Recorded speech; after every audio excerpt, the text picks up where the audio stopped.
The new year brings a new session at the State House. Dozens of bills have been filed, but only some of them will be considered. And one big issue that brought thousands of demonstrators to the Capitol less than 2 months ago will probably be not one that's dealt with this year. Our Ray Steele has a preview of what the legislature will be talking about.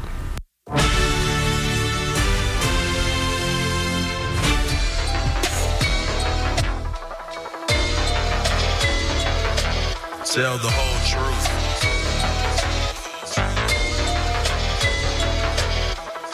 Before lawmakers even got started, the big news was retirement. House Speaker Brian Bosma, Representative Woody Burton, they led the pack in saying sayonara to the State House after this current session. Logansport Senator Randy Head had already said goodbye. He left before his term was up this year.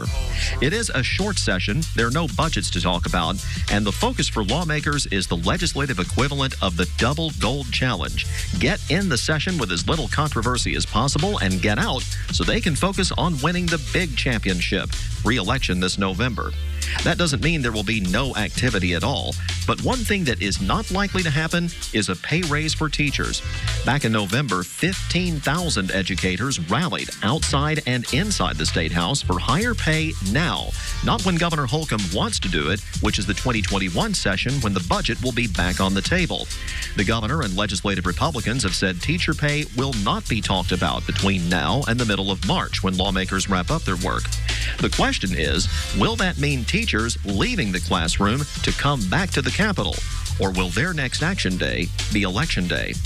Another bill that deals with school funding also is not likely to see the light of day because of the Republican supermajority.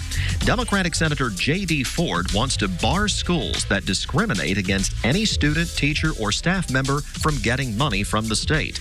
This is specifically aimed at Catholic schools, Roncalli High School, which fired guidance counselor Shelley Fitzgerald, and Cathedral High School, which fired a gay teacher because they were in same-sex marriages.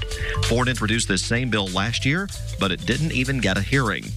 The only other bill that could brew some debate, whether sales of cold beer should be allowed in grocery and convenience stores. The liquor store lobby has kept this from happening. They say it would lead to the closure of mom-and-pop liquor stores all across the state. But they made the same argument against Sunday alcohol sales for years, and then they finally gave in 2018. Still, during an election year, it's up in the air as to whether lawmakers would crack open an issue that could take their focus off the big prize, their own re-election, and getting back into office in 2021. Working for you, Ray Steele, RTV6.